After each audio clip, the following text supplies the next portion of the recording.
कोई भी नेता हो, उन्हें जो जनता के मुद्दे हैं उनसे कोई सरोकार नहीं है।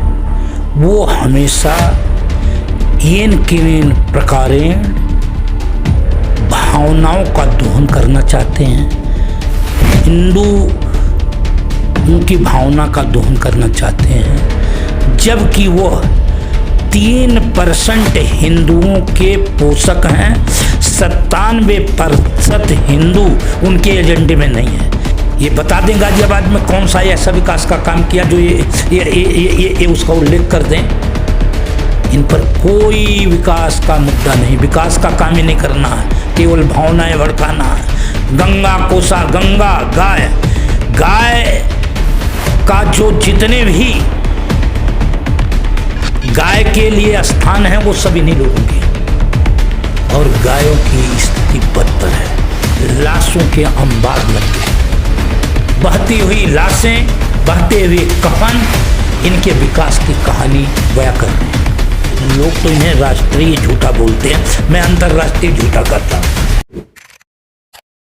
मिलर टाइम्स में आपका स्वागत है। मैं असरार अहमद। इस वक्त हम निकले हैं उत्तर प्रदेश के चुनावी दौरे पर और जगह जगह लोगों से पूछ रहे हैं जनता के मुद्दे क्या हैं, उनका ओपिनियन जानने की कोशिश कर रहे हैं कि 2022 में किसकी सरकार बनने वाली है, क्या 2022 में सत्ता परिवर्तन होगा या नहीं, क्या 2022 में उत्तर प्रदेश बदलाव चाहता है या नहीं। तो ऐसे ही एक सामाजिक कार्यकर्ता राम दुलार यादव अंकल हमारे साथ मौजूद हैं, जो इनको अगर आप राजनेता भी कह सकते हैं, लेकिन उससे बड़े कि आप समाज सेवी कह सकते हैं कि समाज में लगातार सेवा कर रहे हैं। हम इनसे बातचीत करेंगे जो उत्तर प्रदेश के मुद्दे हैं और देश के मुद्दे हैं, उन तमाम मुद्दों पर। सर, ये सबसे पहले आपका स्वागत है मिलर टाइम्स में। मैं बहुत धन्यवाद करता हूँ आपका। सबसे पहला सवाल ये होगा कि उत्तर प्रदेश का चुनाव 2022 में है, लेकिन भारतीय जनता पार्टी जो भी सत्ता में है वो ध्रुवीकरण करना चाहती है। जो उत्तर प्रदेश के उप मुख्यमंत्री हैं वो कह रहे हैं कि काशी हो गया, अयोध्या हो गया, मथुरा की बारी है। इस पर आप क्या कहेंगे, क्योंकि आप एक समाज सेवी हैं। मैं आपके बीच में ये कहना चाहता हूँ आपके इस चैनल के माध्यम से कि उप मुख्यमंत्री जी केशव प्रसाद मौर्य जी हों, चाहे भारतीय जनता पार्टी का कोई भी नेता हो, उन्हें जो जनता के मुद्दे हैं उनसे कोई सरोकार नहीं है। वो हमेशा येन केन प्रकारेण भावनाओं का दोहन करना चाहते हैं, हिंदू उनकी भावना का दोहन करना चाहते हैं, जबकि वो 3% हिंदुओं के पोषक हैं। 97% हिंदू उनके एजेंडे में नहीं है, लेकिन मुसलमान पाकिस्तान का हवा दिखाकर डराना चाहते हैं लोगों को, यह ध्रुवीकरण करना चाहते हैं। लेकिन 2022 में उत्तर प्रदेश की 23 करोड़ जनता और जो मतदाता है वह इस बार निश्चय कर लिया है कि वह इनके किसी भी बहकावे में, छल में, कपट में, झूठ में, अंतर्राष्ट्रीय झूठ में नहीं आएगा, और वह इस बार इन्हें खदेड़ देगा, उखाड़ कर फेंक देगा उत्तर प्रदेश की सत्ता से। चाहे केशव प्रसाद जी कैसा बोल रहे हैं, और इनका कोई भी नेता किसी भी प्रकार का यहाँ पर भावनात्मक मुद्दा उठाए, लेकिन यहाँ पर अब इनका चलने वाला नहीं है। आप एक समाज सेवी भी हैं और आप लाइब्रेरी भी चला रहे हैं, निःशुल्क लाइब्रेरी, 6 लाइब्रेरियाँ। तो कैसे देखते हैं कि जनता के यहाँ पे क्या मुद्दे, जनता क्या चाहते हैं, क्योंकि आपकी विधानसभा में 25 सालों से भारतीय जनता पार्टी का कब्जा रहा है। भारतीय जनता पार्टी, जहाँ तक साहिबाबाद विधानसभा की बात मैं करना चाहता हूँ या पूरे गाजियाबाद की बात करना चाहता हूँ, इन्होंने कोई विकास का काम नहीं किया। जहाँ तक विकास की बात है, हिंडन नदी पर ये ऐतिहासिक पुल 4.5 साल से टूटा हुआ है, और इनकी सरकार है, इनका सांसद है, इनका विधायक है, इनके नगर निगम में महापौर से लेकर पार्षद तक हैं, लेकिन अब तक उस ऐतिहासिक पुल को ये नहीं बना पाए, जबकि केंद्र में भी इन्हीं की सरकार है। माननीय अखिलेश यादव जी ने सिटी फॉरेस्ट और 3 पुल और मेट्रो रेल बनाया और एलिवेटेड रोड बनाया। ये बता दें गाजियाबाद में कौन सा ऐसा विकास का काम किया जो ये उसका उल्लेख कर दें। इन पर कोई विकास का मुद्दा नहीं, विकास का काम ही नहीं करना है, केवल भावनाएं भड़काना है। गंगा कोसा, गंगा गाय का जो जितने भी गाय के लिए स्थान है वो सब इन्हीं लोगों के हैं और गायों की स्थिति बदतर है। गंगा साफ नहीं हो पाई। गंगा में आपने देखा होगा कि वैश्विक महामारी कोरोना में लाशों के अंबार लग गए। बहती हुई लाशें, बहते हुए कफन इनके विकास की कहानी बयां कर रहे हैं। तो ये विकासों का चिन्ह नहीं करना, इन्हें तो पूंजीपतियों को और मालदार बनाना है और जनता को गरीब। और जहाँ तक आपने पुस्तकालय की बात की, निःशुल्क शिक्षा का स्तर इतना गिरा दिया है इन्होंने, प्राइमरी एजुकेशन गर्हित अवस्था में पहुंच गई है। हमने जो पुस्तकालय खोले हैं जिसके अंदर IAS, PCS जितनी भी सरकारी नौकरियां हैं उसकी तैयारी की सारी पुस्तकें हैं। CPMT, PMT की तैयारी की पुस्तकें हैं, MBA इंजीनियरिंग की पुस्तकें हैं। वह इसलिए हैं कि निःशुल्क बच्चे पढ़ सकें जिन्हें आवश्यकता है, क्योंकि सरकार की पूरे गाजियाबाद में कोई ऐसी लाइब्रेरी नहीं है जो हमारी जो लाइब्रेरी है उसके अनुसार चल सके, उसका मुकाबला नहीं कर सकती, कोई लाइब्रेरी नहीं है। इसलिए हमने यहाँ पर लाइब्रेरी खोली है, क्योंकि हमने भी अभाव में पुस्तकों को पढ़ा है, मेहनत करके पढ़ाई करी है कि कैसे कष्ट उठा करके आदमी किताबों को खरीदता है। इसलिए मैंने पुस्तकालय खोला है। और इन्होंने कोई पुस्तकालय ऐसा नहीं खोला जिसके अंदर बड़े से बड़ा, छोटे से छोटा, कमज़ोर वर्ग का व्यक्ति पढ़ाई निःशुल्क कर सके। लेकिन सरकार तो कह रही है कि हम मेडिकल कॉलेज हर ज़िले में खोल रहे हैं, ऐसा नहीं हुआ है क्या? ऐसा कुछ नहीं होना, ये कहते ज़्यादा हैं करते कम हैं। और मैं आपको बता दूं कि लोग तो इन्हें राष्ट्रीय झूठा बोलते हैं, मैं अंतर्राष्ट्रीय झूठा कहता हूँ कि ये झूठ से ही चलते हैं। सच हजारों साल से झूठ बोलकर यहाँ पर मानसिक गुलाम बनाया गया है।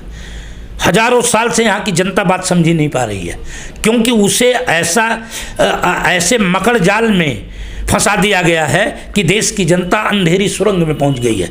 वो सोच ही नहीं पाती कि हमारा असली हितैषी कौन है।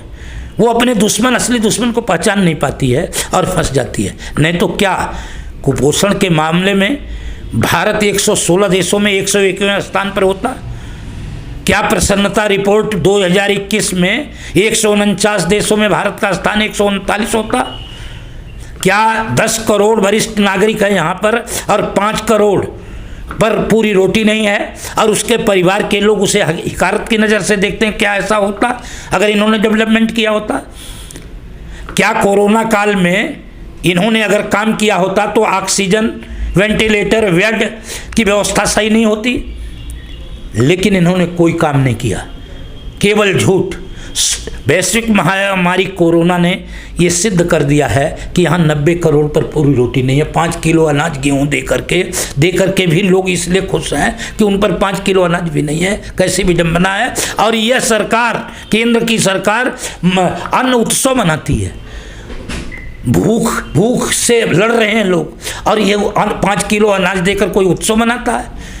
लेकिन सर, जो आप मुद्दे बताए, उत्तर प्रदेश एक ऐसा राज्य है जहां पर जाति के आधार पर लोग वोट देते हैं, धर्म के आधार पर वोट देते हैं, और भारतीय जनता पार्टी वही कर रही है। कह रही मथुरा की बारी है, 2017 में जो भी अपराधी थे वो सब लुंगी टोपी वाले थे, तो ये सब क्या चलेंगे? ये तो बरगलाना, जनता को झूठ बोलकर बरगलाना है।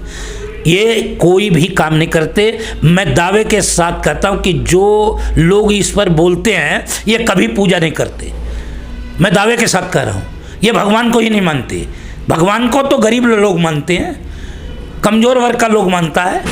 हाँ, भगवान ने को ये लोग मानते नहीं, केवल भगवान बोलते हैं। भगवान को तो असली हम लोग मानते हैं। ये तो मानते भी नहीं, केवल ये कहते हैं लेकिन मानते नहीं हैं। अगर ये मानते तो ईश्वर चंद्र विद्यासागर ने कहा है कि असली भगवान मानव है, हमें उसके लिए बहुत बड़ा काम करना। स्वामी विवेकानंद जिसका ये चित्र लगाते हैं लेकिन उसके चरित्र की पूजा नहीं करते, उनके विचार की पूजा नहीं करते, उन्होंने कहा है कि पहले हमें मानवता की सेवा करनी चाहिए, मानव ही सबसे बड़ा ईश्वर है। और भगत सिंह जिसकी बात करते हैं, ये महात्मा गांधी जी को भगत सिंह के खिलाफ और जवाहरलाल जी को करते हैं। भगत सिंह ने कहा है कि मैं नास्तिक क्यों हूँ, इसलिए हूँ कि यहाँ पर गरीबी है, भूख है, पीड़ा है और दर्द है। अगर कोई भगवान है तो उसे क्यों नहीं दूर कर पाया, क्योंकि यहाँ विषमता है, असमानता है।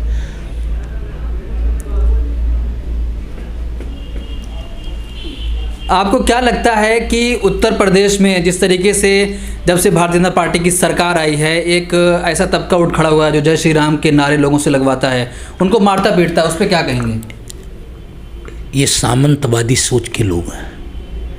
ये लगातार सैकड़ों साल से गरीब जनता को पर अन्याय किए हुए हैं, जुल्म किए हुए हैं। इनका काम है जुल्म करना, और जुल्म करके आप देख रहे हैं कि बच्चियों के साथ कितना बलात्कार हो रहा है, और कौन कर रहे हैं? ये सामंतवादी सोच के ही तो लोग हैं, वो इन्हीं के तो लोग हैं। जहाँ जहाँ पकड़े जा रहे हैं सब इन्हीं के लोग हैं। और आज से नहीं, राजा राम मोहन राय जी न होते तो क्या देवदासी प्रथा खत्म होती? हमारे विचारकों ने, स्वामी दयानंद जैसे लोगों ने, उन लोगों ने इस पर लड़ाई लड़ी, नहीं तो ये सामंतवादी सोच के लोग हैं। ये तो यहाँ पर मैंने बताया ना कि 3% ये सामंतवादी सोच के लोग 97% को जात के नाम पर, धर्म के नाम पर, पाखंड के नाम पर, भ्रम और अंधविश्वास के नाम पर, रूढ़िवाद और परंपरा के नाम पर लड़ा रहे हैं, और उनकी भावनाओं का दोहन करके ये सत्ता में आए हैं। लेकिन उत्तर प्रदेश की जनता और देश की जनता इनके अब असली चेहरे को समझ गई है। वो समझ रहे थे कि इन पर अली बाबा का जो छड़ी है उससे ये चला करके गरीबी दूर कर देंगे। इन्होंने तो यहाँ गरीब पैदा कर दिए। और वैश्विक महामारी कोरोना में मैं आपको बताना चाहता हूँ कि यहाँ पर 97% लोगों की पूंजी घट गई और 3% लोगों की पूंजी बढ़ गई। जिन पूंजीपतियों की पूंजी बढ़ी है 13 लाख करोड़ रुपया बढ़ गई और 14 करोड़ लोग बेरोजगार हो गए, जिसमें 12 करोड़ जो बेरोजगार हैं, अगर उसमें संपत्ति का बंटवारा किया जाए तो 95,040 रुपये प्रति व्यक्ति के हिस्से में आता है। तो ये इन्होंने किया क्या? लेकिन सर फिर वही सवाल होगा ना कि आपने कहा कि 97% लोग इनके साथ नहीं हैं, लेकिन फिर वोट मिलता है, जीतते हैं इनकी सरकार। तो ये भावनाएं भड़का रहे थे, उखाड़ दिया जाएगा। पता ही नहीं लगेगा इनका साहिबाबाद से सीतापुर तक और गाजियाबाद से गाजीपुर तक, इनका सालों से कब्जा है। और सहारनपुर से मिर्जापुर तक यहाँ इस बार उखाड़ देंगे। चलिए, बहुत शुक्रिया। ये थे राम दुलार यादव जी, जो सामाजिक कार्यकर्ता। इनको समझें तो ज़्यादा बेहतर होगा, क्योंकि 6 पुस्तकालय फ्री में चला रहे हैं और बड़ी बड़ी किताबें वहाँ पर हैं। जो लोग तैयारियाँ क्या करते हैं, तमाम मुद्दों पर बातचीत की है, बताया जिस तरीके से ध्रुवीकरण भारतीय जनता पार्टी एक तरफ फिर जा रही है, क्योंकि उसके पास कोई मुद्दा नहीं है। बेरोजगारी चरम सीमा पर है उत्तर प्रदेश में, लोग रोज़गार मांग रहे हैं, उनको रोज़गार नहीं दिया जा रहा, उनको मारा पीटा जा रहा है। और लेकिन भारतीय जनता पार्टी धर्म के आधार पर लोगों को फिर से बांटने का काम कर रही है और उसी रास्ते पर चलकर फिर से सत्ता हथियाने की कोशिश कर रही है, लेकिन इस बार वो नाकाम रहेगी। मर्दाना कमजोरी और उससे मुतालिक तमाम परेशानियों के इलाज का मरकज सनशाइन हर्बल जड़ी बूटियों से तैयार करदा आयुर्वेदिक दवा। फोन करके अपने घर मंगवाएं। डिलीवरी के बाद ऑनलाइन और कैश दोनों तरह कर सकते हैं पेमेंट। हमारी वीडियोस देखने के लिए बेहद शुक्रिया। मिल्लत टाइम्स की खबरें पढ़ने, सुनने और देखने के लिए गूगल प्ले स्टोर से ऐप डाउनलोड करें। यहां आप उंगली की क्लिक में पढ़ सकते हैं 4 ज़बानों में न्यूज़, उर्दू, हिंदी, अंग्रेजी, बांग्ला। आप ऐप पर मिल्लत टाइम्स की वीडियोस भी देख सकते हैं। अगर आप YouTube पर देख रहे हैं तो रेड बटन को दबाकर चैनल को सब्सक्राइब करें और बेल आइकन ज़रूर दबाएं फेसबुक पर देख रहे हैं तो पेज को लाइक और फॉलो ज़रूर करें। ट्विटर और इंस्टाग्राम पर भी मिल्लत टाइम्स को फॉलो करें। मिल्लत टाइम्स की स्टोरीज हासिल करने के लिए टेलीग्राम और व्हाट्सएप पर बराह रास्त हमारे साथ जुड़ सकते हैं। हमारे काम से आप मुतमईन हैं तो इसे जारी रखने और मजबूत बनाने के लिए हमें सपोर्ट करें। स्क्रीन पर दिख रहे और डिस्क्रिप्शन में दिए गए अकाउंट नंबर पर मिल्लत टाइम्स को अपनी रकम भेज सकते हैं। अगर आपके इलाके का कोई मामला है, आपकी मसाइल को मीडिया में जगह नहीं दी जा रही है तो हमें ईमेल करें या व्हाट्सएप पर मैसेज करें, हम उठाएंगे आपकी आवाज़। मिल्लत टाइम्स मतलब मजलूमों की आवाज़, नफरत के खिलाफ जंग, फर्जी खबरों से निजात। www.millattimes.com